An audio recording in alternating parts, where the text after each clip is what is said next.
Oke, kalau misalnya nggak ada yang mau ditanyain, aku jelasin materi yang baru ya. Nah, jadi materi minggu ini tuh tentang sifat koligatif larutan.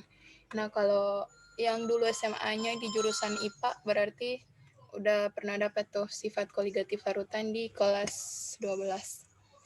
Nah, untuk sifat koligatif larutan, definisi dari sifat koligatif larutan itu apa? Nih, sifat koligatif larutan adalah sifat larutan yang tidak bergantung pada jenis zat terlarut, tetapi bergantung pada konsentrasi atau jumlah partikel zat terlarut.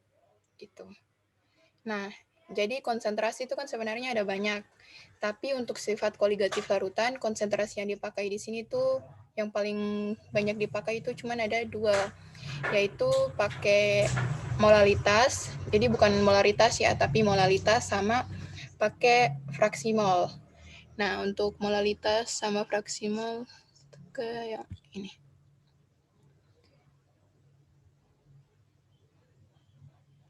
Oke. Nah, rumus molalitas itu sebentar kok. Oke. Molalitas itu lambangnya kan M kecil, tapi kalau molaritas yang jadi kalau molaritas itu kan lambangnya M besar. Jadi kalau molaritas itu kan rumusnya mol per volume. Volumenya ini dalam satuan liter kan. Nah, tapi kalau misalnya molalitas berarti lambangnya itu M kecil, terus rumusnya M sama dengan molalitas sama dengan jumlah mol zat terlarut. Oke, dibagi dengan jumlah kilogram pelarut. Nah, berarti dari rumus ini kalian itu harus tahu apa kayak pas waktu dapat soal itu harus bisa diklasifikasikan zat mana yang termasuk dalam zat terlarut dan zat mana yang termasuk dalam zat pelarut. Nah, zat pelarut yang paling umum itu kan air kan. Nah, jadi kalau misalnya glukosa dilarutkan dalam air. Nah, berarti otomatis yang berperan sebagai zat terlarutnya itu ialah glukosa. Sedangkan yang berperan sebagai zat pelarutnya itu ialah H2O. Ini pasti kalian udah pada tahu lah cara membedakan antara zat terlarut sama zat pelarut. Nah, jadi rumus dari molalitas itu aku ulang jumlah mol zat terlarut per kilogram pelarut. Jadi harus tahu mol yang dimasukkan di sini tuh untuk zat terlarut aja, terus per jumlah kilogram pelarut. Nah, kalau misalnya kita mau lebih merumuskan yang ini kan jumlah mol zat terlarut. Nah, mol itu kan didapat dari massa per mr kan. Oke, jadi makanya di sini tuh massa per mr. Nah, kemudian jumlah ini kan dibagi jumlah kilogram pelarut. Nah, karena ini dia satuannya itu dalam kilogram, berarti otomatis dikalikan dengan 1000 per P. Jadi 1000 ini artinya kayak misalnya, jadi P yang dimaksudkan di sini tuh massa zat pelarut, tapi ya harusnya itu dalam satuan gram. Gitu. Jadi ya P dalam 1000 kilogram. Gitu. Jadi ini rumusnya. Rumus untuk molalitas. Oke, sampai di sini ada yang mau ditanyain dulu nggak untuk yang rumus molalitas?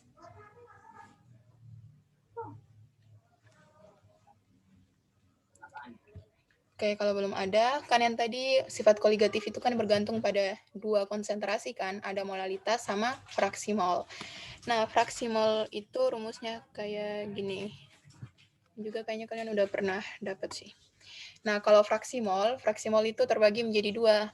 Ada fraksi mol untuk zat terlarut,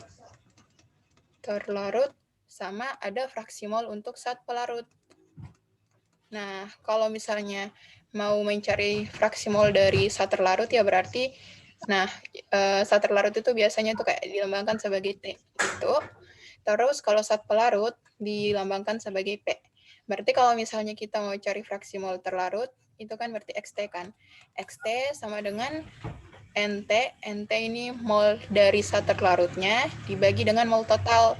Nah, kalau total itu kan berarti otomatis satu larutan itu kan pastinya terdiri dari hanya zat terlarut sama zat pelarut kan. Nah, maka fraksi mol terlarut sama dengan mol terlarut dibagi dengan mol totalnya. Mol totalnya yaitu mol terlarut ditambah dengan mol pelarut.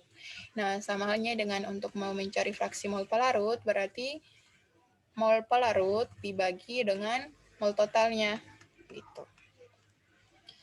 Oke, jadi ini dua konsep dasar yang harus kalian tahu sebelum kita masuk ke sifat koligatif larutan. Oke, diingat ya dua rumus ini. Ada yang mau ditanyain dulu nggak? Sebelum lanjut ke contoh soal untuk molalitas dan fraksi mol.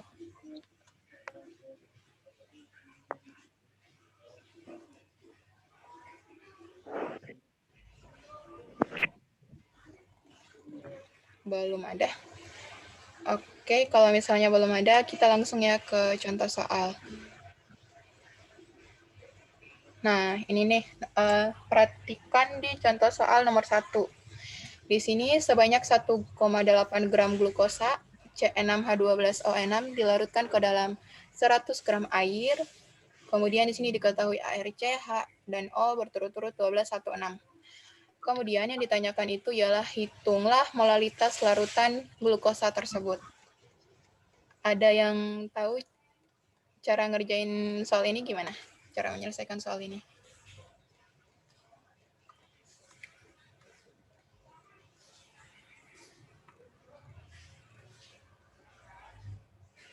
Nih, Casius Garimor ada nggak?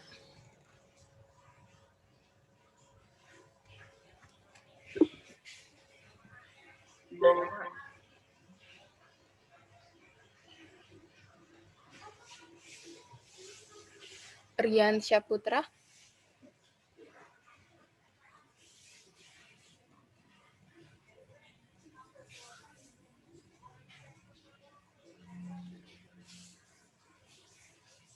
Rian Syaputra ada nggak?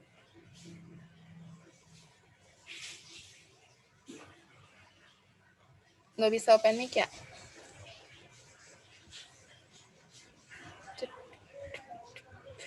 Oke. Ya udahlah ya, daripada lama nggak lanjut ke contoh soal berikutnya, mending aku langsung aja jelasin. Oke, untuk contoh soal Andika Marensam gimana? Itu Kak, pakai rumus molar. Gimana tuh penyelesaiannya? Ya, molalitas kan rumusnya massa per MR dikali massa jenis. Ini kali massa jenis. Ini 1000. kali massa jenis. Kali 1000 per P kan. P Kali ini tuh. 1000 per massa P. jenis. Oh, P yang tadi itu bukan massa jenis. Ya, massa pelarut. Massa pelarut. Oke, berarti gimana? Untuk soal nomor 1. Massa glukosa 1,8.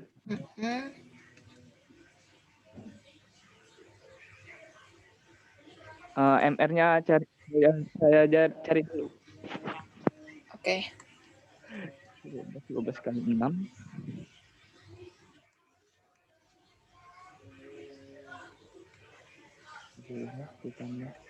6 kali ARC 12 ditambah 1 kali ARH 1 lagi 12 kali apa? 174. 174 atau 180? Ayo coba hitung lagi. 180. Iya benar ya, 180. Bentar ya, di sini 12 kali 1 ditambah 6 kali 16. Oke, untuk cara cari MR semuanya di sini udah pada tahu kan cara cari MR? Harusnya udah pada tahu ya. Oke, ini MR-nya sama dengan 180, kemudian dikali dengan 1000 dibagi dengan P. P-nya berapa, Andika? 100, Kak. P-nya 100. Oke, kayak gitu ya. Nanti dapat hasilnya. Nah, jadi yang dimaksudkan dengan M per MR di sini itu ialah zat terlarut. Kemudian yang P ini ialah yang massa dari pelarutnya. Tapi massanya itu harus dalam gram. Gitu. Oke, thank you, Andika. Nah, jadi cara kerjanya kayak gini ya untuk cara mencari molalitas. Sampai di sini ada yang mau ditanyain dulu nggak?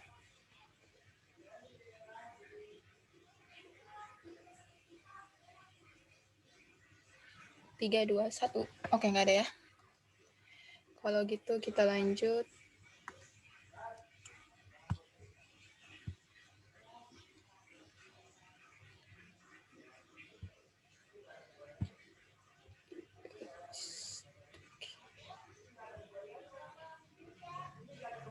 Nah, benar. Caranya dapat 0,1 molal. Terus, nah jadi satuan dari molalitas yang tadi bisa langsung ditulis M aja atau bisa tulis mol per kilogram. Nomor 2 masih sama. Nomor 3 sama aja sih, tinggal ditukar aja. Oke, yang beda. Oke, soal selanjutnya di nomor 4. Itu untuk fraksi mol. Nah, di sini larutan glukosa dibuat dengan melarutkan 18 gram glukosa, terus MR-nya udah diketahui 180 gram per mol ke dalam 250 gram air. Nah, kemudian yang ditanyakan di sini ialah hitunglah fraksi mol glukosa. Oke, ada yang bisa selesaiin soal ini? Ini aku tambah fraksi mol glukosa dan juga fraksi mol dari air.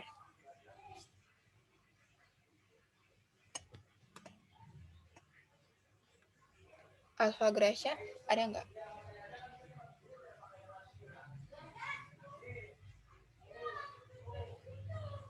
Ada, Kak. Oke. Untuk soal nomor 4 gimana?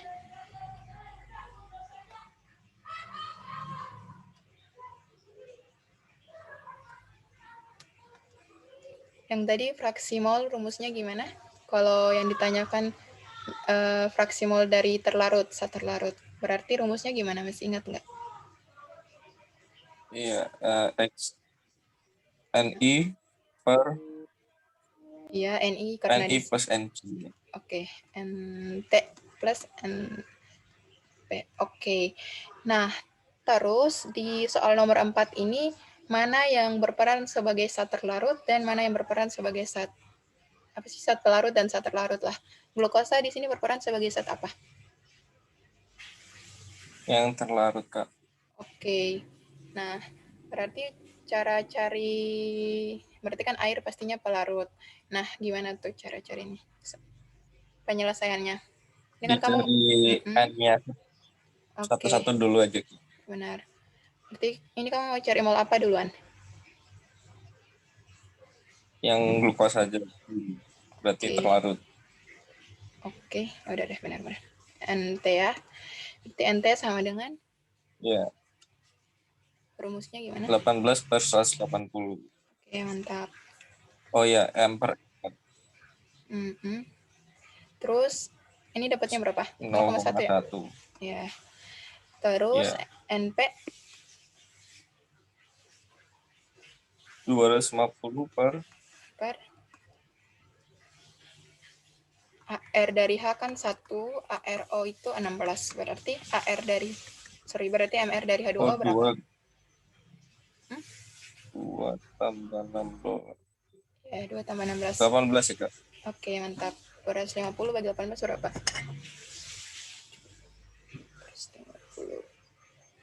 250 bagi 18. 13,8, Kak. Oke, 13,8.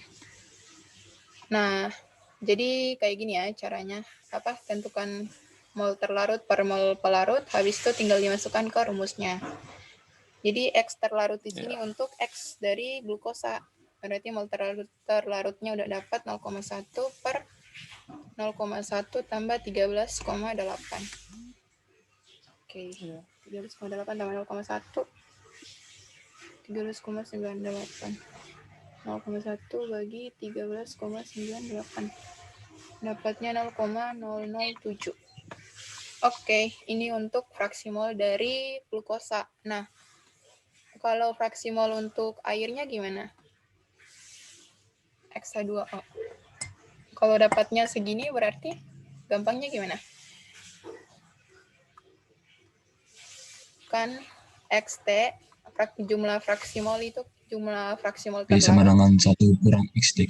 Iya, betul sekali. 1 kurang XT kan. Jadi 1 kurang 0,007. Dapatnya berapa tuh? 0,003. Tuh. Nah, nanti ya kayak gini sih, kalau misalnya udah diketahui salah satunya ya berarti tinggal 1 kurang aja. Karena XT tambah XP itu sama dengan 1. Oke. Nah, sampai di sini gimana? Yang lain ada yang mau ditanyain nggak?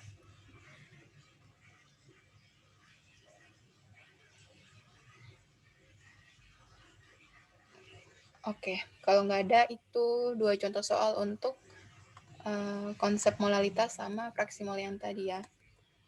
Kemudian kita lanjut ke sifat koligatif larutan. Nah, jadi untuk sifat koligatif larutan, aku ulang, jadi ini kan definisinya yang tadi nih kan, sifat larutan yang tidak bergantung pada jenis zat terlarut, tetapi bergantung pada konsentrasi atau jumlah partikel zat terlarut. Nah, seperti yang kalian tahu, seperti yang kita semuanya tahu, intinya sifat koligatif larutan, larutan itu kan pada umumnya terbagi menjadi 2, kalau misalnya berdasarkan sifat daya hantar listriknya kan. Nah, yaitu ada larutan non-elektrolit sama larutan elektrolit. Nah, kalau misalnya gampangnya itu larutan non-elektrolit itu kan dia kan kalau misalnya diuraikan dia itu tidak bisa, intinya dia itu tidak bisa menghasilkan ion positif dan ion negatif lah. Tapi kalau misalnya larutan elektrolit berarti kalau misalnya dia diuraikan dia itu bisa menghasilkan ion positif dan negatif. Nah, contohnya kalau misalnya untuk larutan elektrolit itu kayak NaCl kan. NaCl kalau misalnya dia diuraikan nanti menjadi Na+ tambah Cl-. Nah, tapi kalau misalnya larutan non-elektrolit itu kan kayak tadi tuh C6H12O6 glukosa. Nah, ini dia tuh tidak bisa diuraikan gitu. Oke, jadi ini contoh dari larutan elektrolit, ini contoh dari larutan non-elektrolit.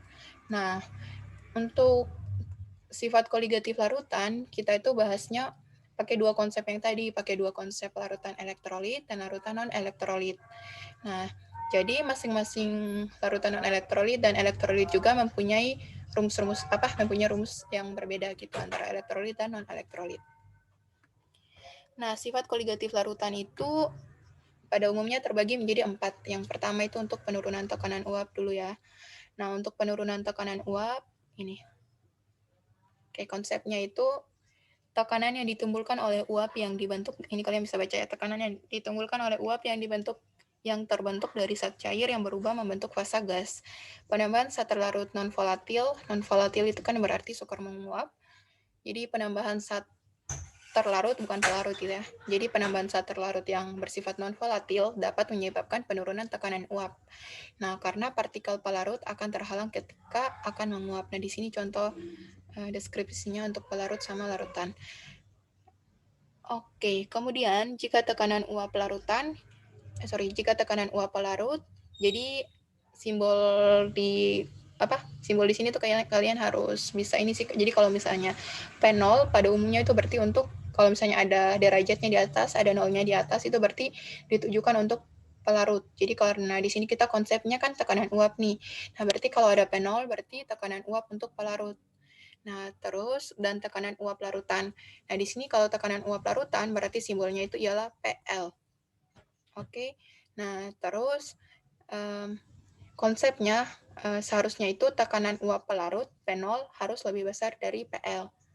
Oke, kemudian kalau rumus untuk delta P yang besarnya penurunan tekanan uap, maka didapat dari P0 kurang PL. Karena kan yang tadi P0 lebih besar dari PL kan. Jadi delta P sama dengan P0 kurang PL.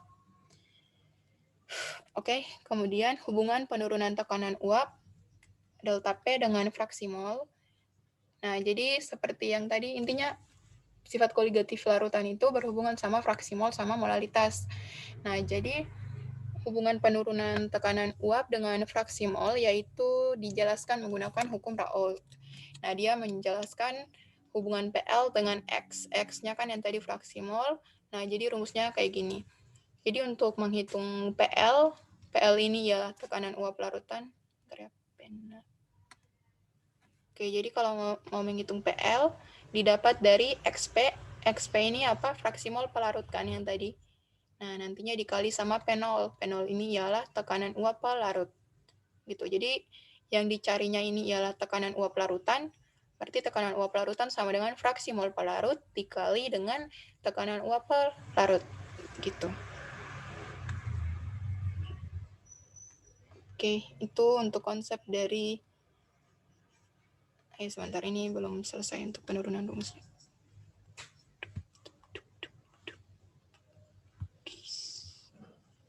Nah,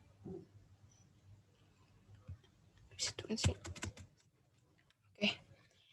Kemudian kan yang tadi fraksi mol pelarut ditambah fraksi mol terlarut itu kan sama dengan 1.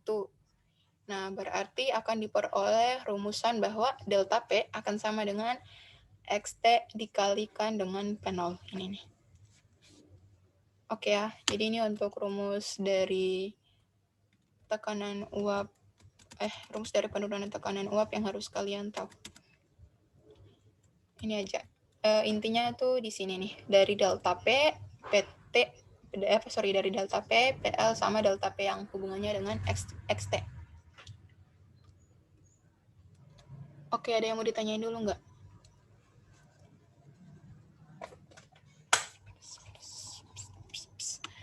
Kalau nggak ada, lanjut ya. Nah, ini cara cepat untuk menentukan, kalau biasanya juga di soal itu kayak disuruh untuk mencari MR dari sifat koligatif penurunan tekanan uap. Nah, ini rumusnya kayak gini. MR sama dengan massa GR yang di sini tuh massa terlarut dikalikan dengan tekanan uap larutan di par P0 kurang PL dikali NP. NP itu mol per larut. Oke, nah kemudian sifat, kan yang tadi ada 4 sifat ya untuk sifat koligatif. Yang pertama penurunan tekanan uap, kemudian yang kedua itu ialah kenaikan titik didih.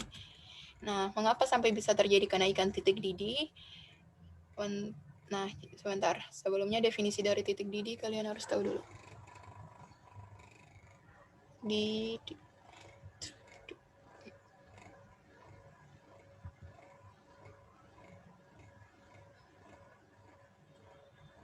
Nah, ini. Jadi, definisi dari titik didih itu ialah ini.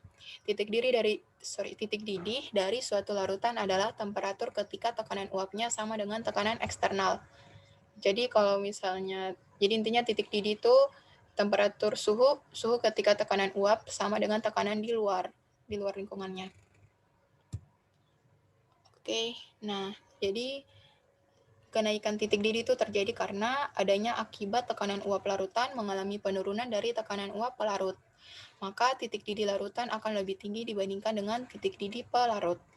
Nah, dengan penambahan zat terlarut, titik didih larutan akan lebih tinggi dibandingkan dengan titik didih pelarut. Oke, jadi titik didih larutan akan lebih tinggi dibandingkan dengan titik didih pelarut. Ingat ini ya.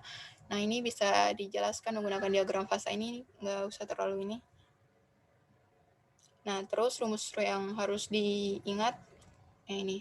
Karena kan yang tadi konsepnya itu titik didih pelarut, harusnya itu, kan yang tadi titik didih larutan, dia lebih besar daripada titik didih pelarut kan. Nah, otomatis titik didih pelarut dia di sini pakai titik TB. Jadi kan yang tadi tuh udah dibilang kalau misalnya pelarut itu berarti ada derajatnya di atas. Nah, berarti kalau misalnya untuk konsep kenaikan titik didih, nah titik didih itu dilambangkan dengan TB. Nah, B ini tuh untuk boiling. Jadi kayak lambangnya itu TB. Nah, jadi TB0 itu artinya untuk titik didih pelarut, sedangkan TBL itu artinya untuk titik didih larutan. Oke, nah ini TB0 itu harusnya kurang dari TBL. Karena TB0 dia kurang dari TBL, berarti otomatis delta TB itu sama dengan TBL dikurangi dengan TB0. Karena kan TBL yang lebih besar kan, jadi TBL dikurangi dengan TB0. Nah, terus di sini titik didih air sama dengan 100 derajat Celcius harus diingat, karena kan mengapa di sini kayak langsung dia konsennya di titik didih air, karena pelarut yang paling umum digunakan itu ialah air. Jadi makanya di sini langsung taruh 100 derajat Celcius. Jadi kalau misalnya di soal itu nggak diketahui bahwa titik didih airnya Intinya di soal kalau nggak dikasih tahu titik didih air berarti, tapi kalian harus tahu kalau titik didih air itu sama dengan 100 derajat Celcius. Kemudian titik didih larutan harusnya itu lebih dari 100 derajat Celcius. Jadi kalau misalnya pas waktu kalian selesain soal nih, terus TBL kalian itu di bawah 100, nah itu pasti terdapat kekeliruan pas waktu selesain soal yang ini, gitu. Kemudian, yang tadi konsep molalitas itu ada hubungannya dengan kenaikan titik didih. Oke, nah hubungan kenaikan titik didih dengan konsentrasi yang tadi molalitas, yaitu delta TB sama dengan KB kali M. Nah, KB ini apa? KB ini ialah tetapan kenaikan titik didih molal. Jadi, nah KB ini untuk air.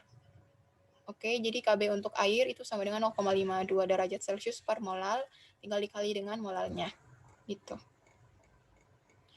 Nah, jadi sebenarnya sih tetapan KB untuk masing-masing pelarut itu beda. Nah, ulangi lagi, karena yang paling umum di sini tuh ialah pelarutnya air, ya maka yang biasanya tuh dipakainya itu 0,52. Tapi kalau misalnya soalnya itu dia pelarutnya bukan air, ya berarti otomatis kalian jangan pakai KB yang sebesar 0,52 gitu.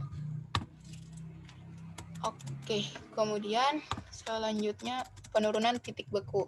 Nah, titik didih itu kan pastinya mengalami kenaikan kan, jadi makanya sifat koligatif larutan yang kedua tuh kenaikan titik didih, sedangkan sifat yang ketiga yaitu penurunan titik beku.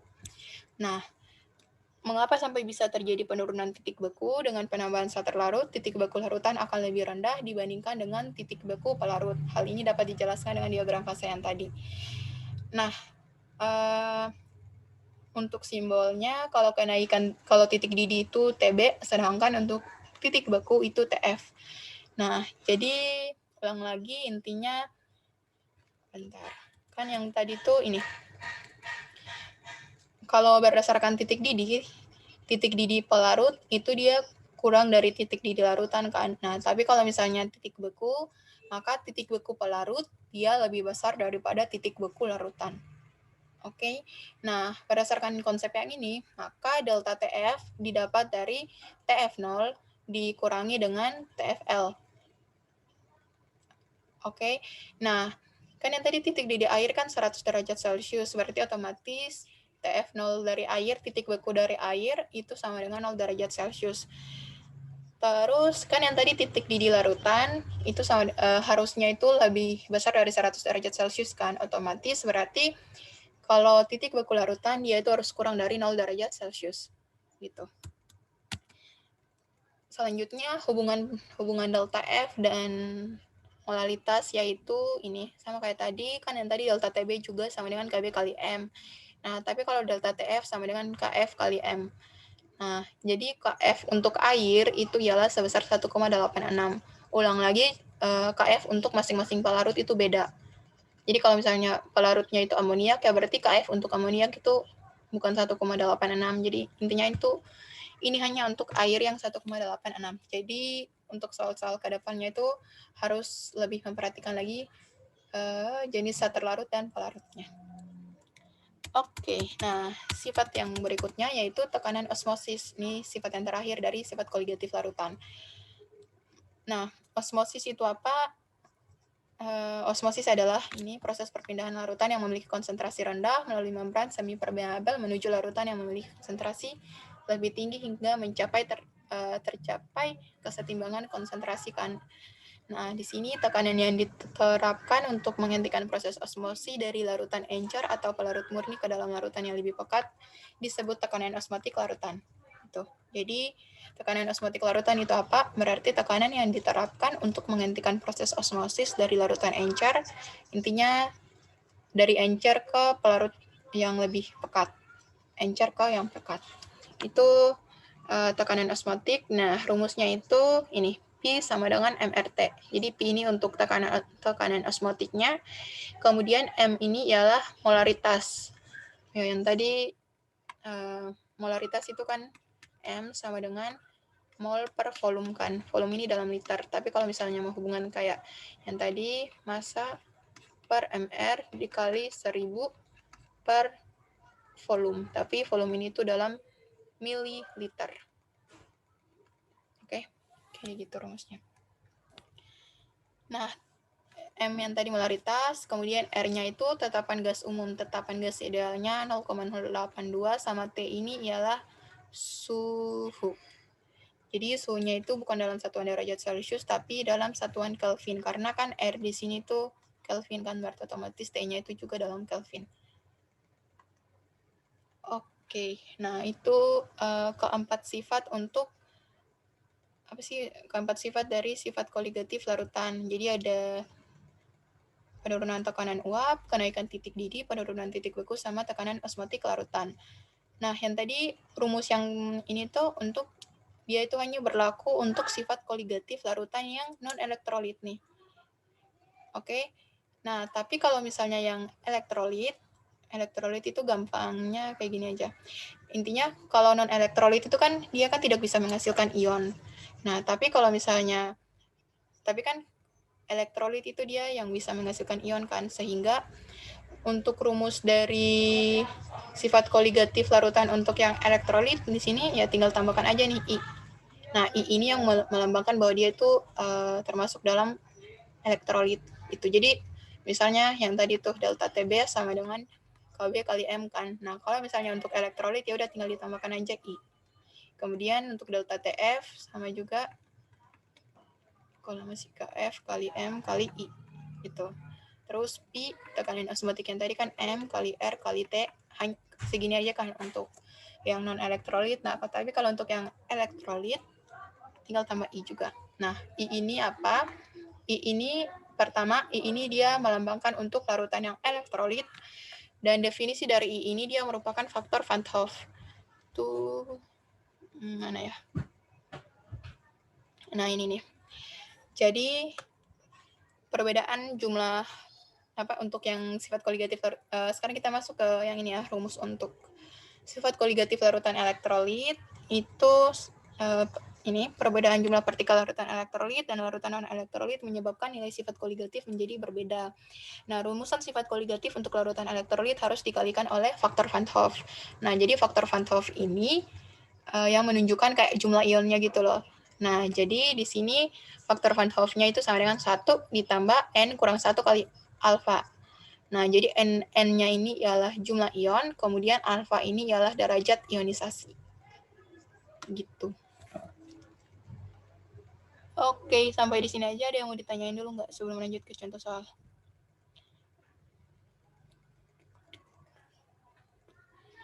Apa nih? Hah? Siapa yang kasih? Masing-masing udah apa? Thank you. Ada yang mau ditanyain dulu nggak?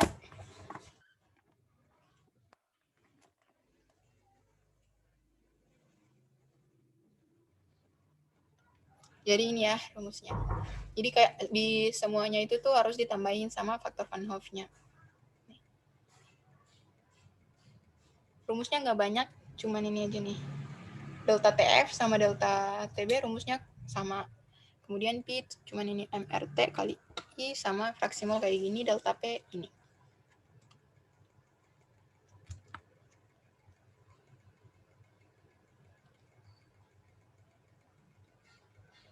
Ada yang mau ditanyain dulu?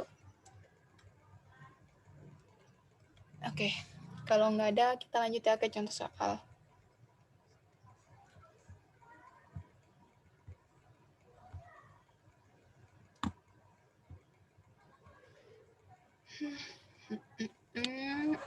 Nah, ini nih.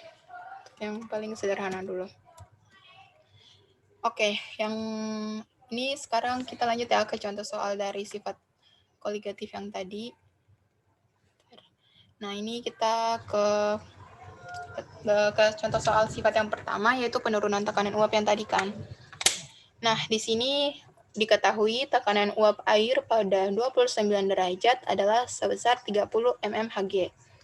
Kemudian yang ditanyakan itu tentukan A, tekanan uap larutan urea pada ureanya itu sebesar urea dengan kadarnya 20%, MR-nya itu sama dengan 60. Kemudian yang B ditanyakan ialah tekanan uap larutan urea pada 1 molar. Ada yang bisa selesaiin soal yang ini?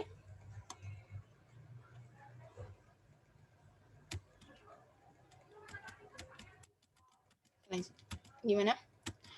Langsung aja ya di pembahasannya.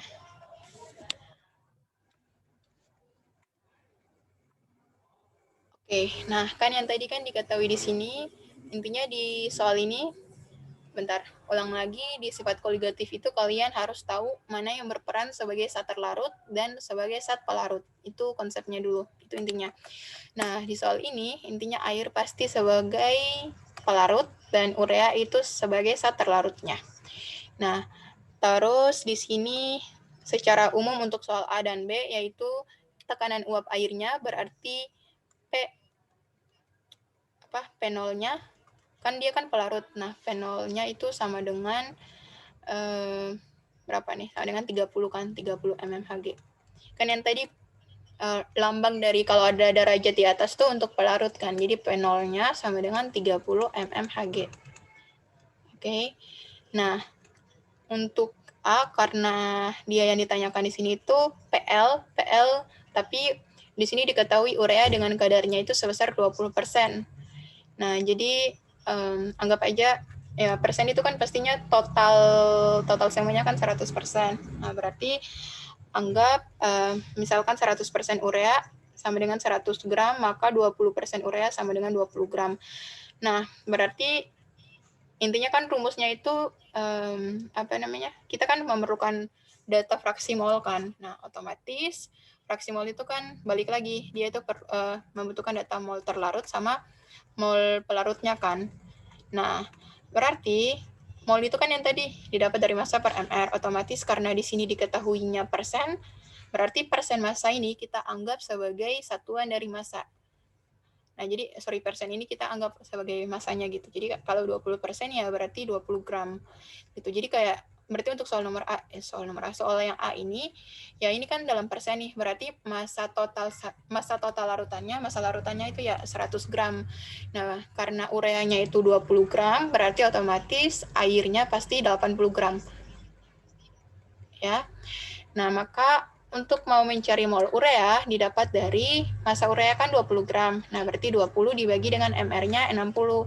Dapatnya 0,34. Kemudian untuk mol air didapat dari kan yang tadi 20, 100 kurang 20 kan 80. Nah, berarti 80 untuk massa air dibagi dengan MR dari air yaitu 18.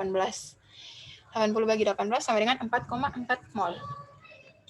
Nah, kemudian karena yang ditanyakan di sini kan tekanan uap larutan. Nah, tekanan uap larutan yang tadi itu PL. Oke, PL itu didapat dari tekanan uap pelarut yang udah ada di soal ini, 30 mmHg, dikalikan dengan fraksi mol pelarutnya. Gitu. Jadi kalau mau tanya, kalau mau cari tekanan uap larutan berarti sama dengan yang di sini tuh untuk sekitaran faktor pelarutnya. Jadi tekanan uap pelarut sama fraksi mol pelarut, bukan fraksi mol dari zat terlarutnya gitu. Nah, berarti yang tadi P0 di sini kan 30. Berarti 30 dikalikan dengan fraksi mol dari pelarut. Berarti XP yang mau kita carikan berarti X dari air. Mol dari airnya itu udah ada 4,44 dibagi dengan mol urea. Mol terlarutnya kan 0,34 ditambah dengan mol 4,44. Nah, nanti ini kan dapat fraksi mol pelarut. Nah, terus tinggal dimasukkan deh di sini. 0 kali XP. Jadi 30 dikali hasil ini nanti dapatnya 27,86. Gitu. Nah, ini kan dia dapatnya 27,86 kan.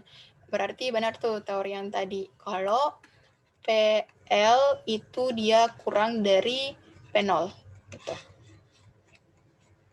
Oke, untuk nomor 19A gimana?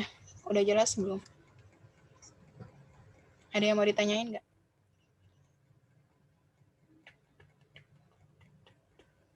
Itu nggak ada satuan yang kayak tekanannya. Oh, pastinya mmHg kan? Ini. mmHg. Oke, tambah ya mmHg. Kalau fraksi mol, ingat nggak ada satuan. Karena mol per mol kan habis. Ini mmHg. Oke, selesai. Ada yang mau ditanyain lagi? Oke, kalau nggak ada, kita lanjut ya di soal yang B. Yang B itu tekanan uap larutan urea 1 molal. Nah, di sini udah diketahui bahwa molalitas dari ureanya itu 1 molal. Nah, tapi kembali lagi kita nggak butuh data molal ini. Maksudnya ini kan yang ditanyakan itu tekanan uap larutan. Berarti PL sama dengan yang tadi XP dikalikan dengan P0-nya. Berarti ini kita mau cari fraksi mol pelarut. Nah, kita gunakan data 1 molal ini untuk mencari fraksi mol pelarutnya gitu. Nah, karena di sini kan dia 1 molal. Kan kalau misalnya dibilang 1 molal nih, 1 molal itu kan berarti pastinya sama dengan 1 kilogram air gitu. Maksudnya kayak kayak 1000 per 1 gram gitu. Jadi kayak maksudnya ada ini 1 molal berarti 1 mol urea dalam 1 kilogram air gitu. Bentar ya, ulang. Ini kan molal urea kan sama dengan 1 mol per kilogram kan. Nah, rumus molal pada umumnya itu kan mol terlarut per kilogram. Nah, terus mol terlarut di sini kan urea. Nah, maka ya 1 molal urea sama dengan 1 mol urea terlarutnya kan urea. Jadi di dalam 1 kilogram air. Gitu. Di sini kan air yang jadi pelarutnya.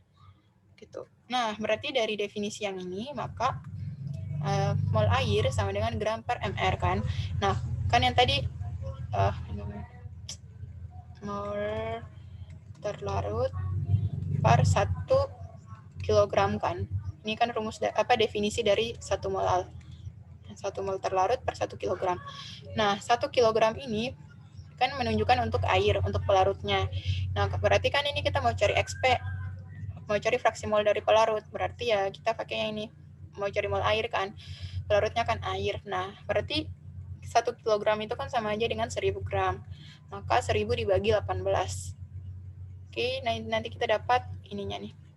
55,55, kemudian tinggal ditambahkan dengan tinggal cari fraksi molnya itu 55,5 dibagi 55,5 ditambah 1. Oke, kemudian panolnya itu sama dengan 30, terus tinggal dimasukin aja ke sini. Oke, sampai di sini ada yang mau ditanyain nggak?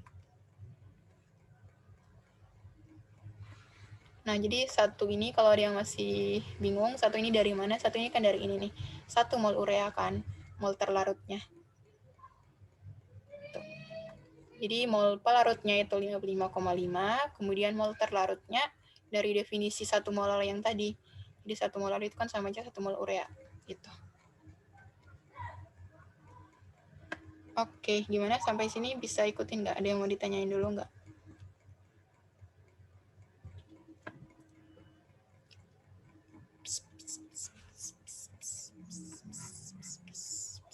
Gimana? Nggak ada ya? Ya, gimana, siapa tuh yang ngomong? Bisa. Apa? Andika ya?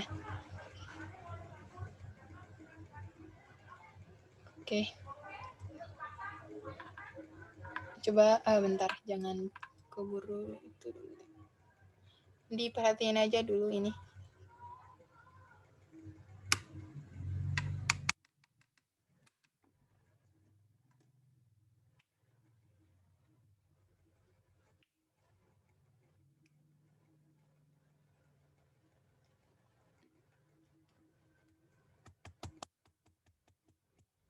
Oke, kita lanjut ya. Oke, ini udah mau 450. Cari soal yang itu kan yang tadi untuk contoh soal yang larutan non elektrolit kan. Urea itu kan contoh dari senyawa larutan non itu kan non elektrolit. Kita cari soal yang elektrolit.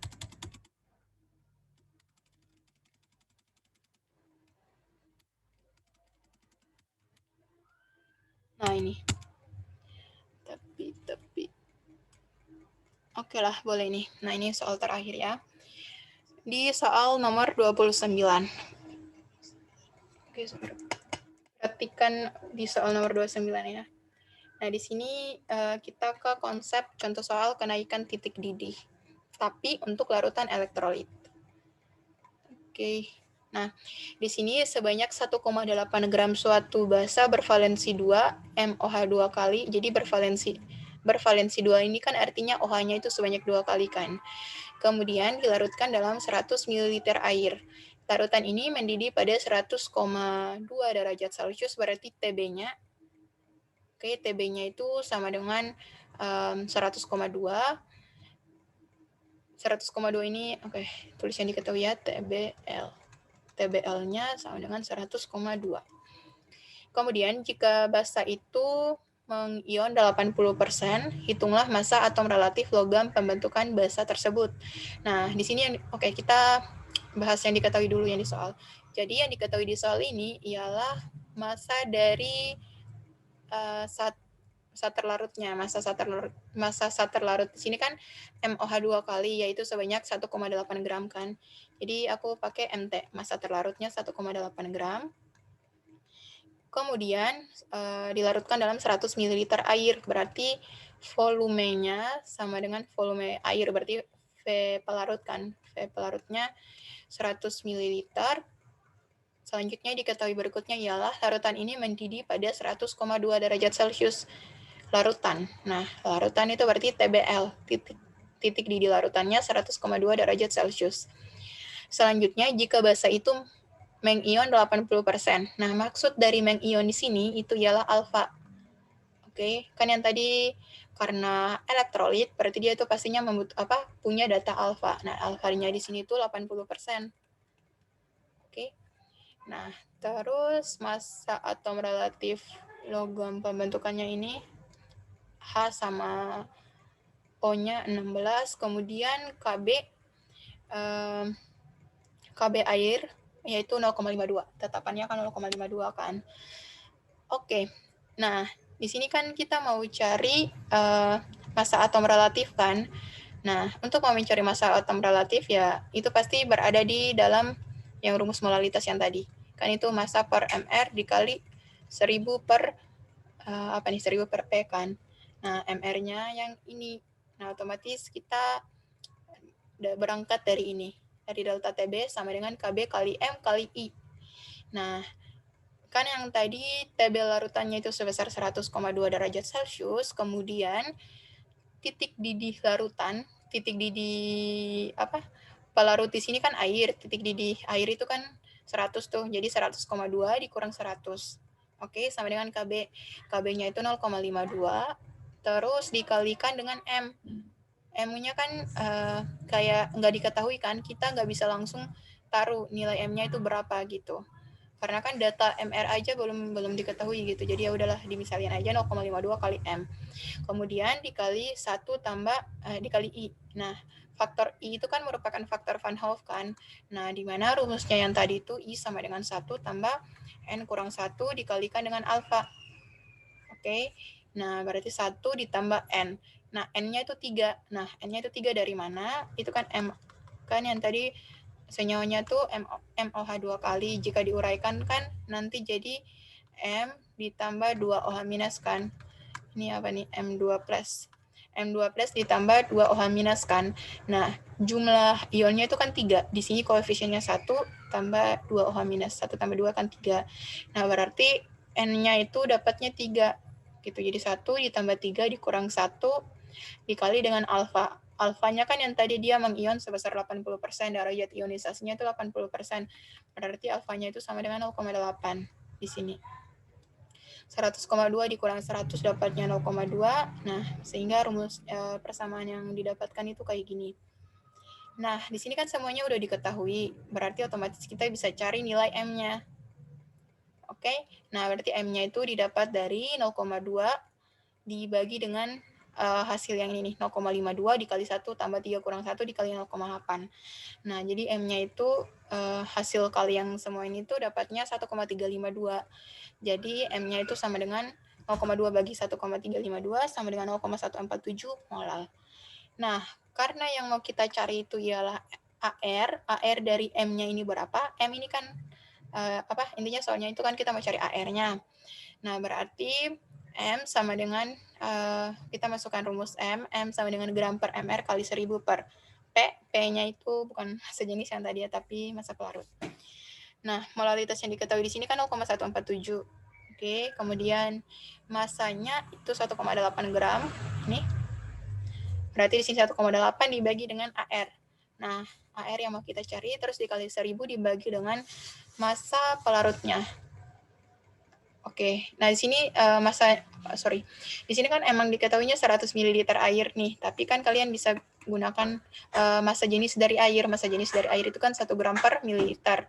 Berarti karena di sini diketahuinya 100 ml air, berarti ya mau cari massa, rumus ρ itu kan sama dengan M per V kan, berarti mau cari massa didapat dari ρ dikali V.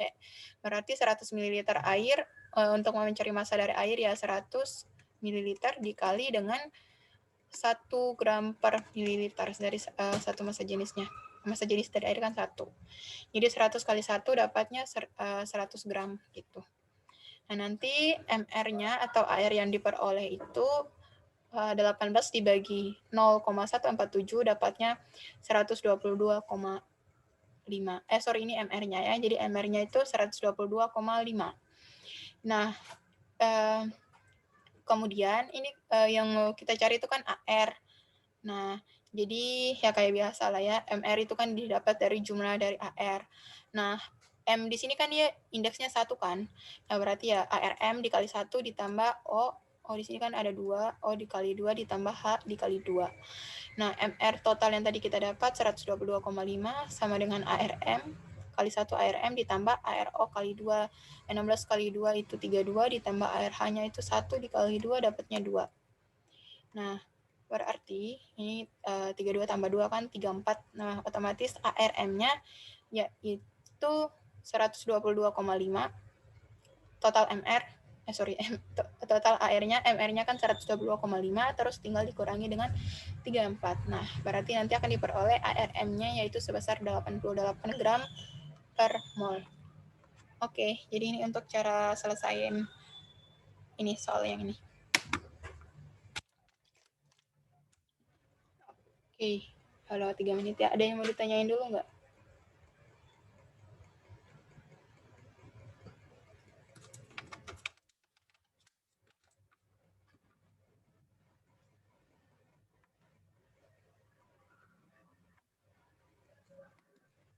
Halo Kak, tadi ada yang putus-putus, jadi saya nggak jelas tuh yang Gimana? bagian suhu delta TB Delta yang TB. 100,2 dikurang 100 itu Ya. bisa gitu gimana Kak? Oke. Nah, rumus. Oke, bentar ya. Delta TB itu kan delta TB itu kan didapat dari, ini kan rumus delta TB didapat dari TB larutan dikurangi dengan TB pelarut. Oke. Nah, TB pelarut itu ya TB0 sih sebenarnya biasanya tadi. Nah, maka TB larutan di sini kan 100,2 nih. Kamu baca kalimatnya ini. Larutan ini mendidih pada 100,2 derajat Celcius. Berarti kan ya titik didih larutan ini ialah 100,2 gitu. Nah, kemudian titik didih pelarut di sini kan nih, untuk kalimat pertama sebanyak 1,8 gram suatu basa dilarutkan dalam 100 ml air. Nah, berarti kan pelarutnya air kan? Oke. Nah, titik didih pelarut walaupun tidak dikasih tahu di soal ini, ya tapi kan kamu udah harus tahu kan, titik didih pelarut itu untuk titik didih air, ini kan airnya sebagai pelarut. Ya, titik didih air itu pastinya 100 gitu. Jadi 100,2 kurang 100 gitu deh. Gimana? Jelas nggak? Ya Kak, jelas. Makasih Kak. Sama-sama. Ada lagi yang mau ditanyain nggak?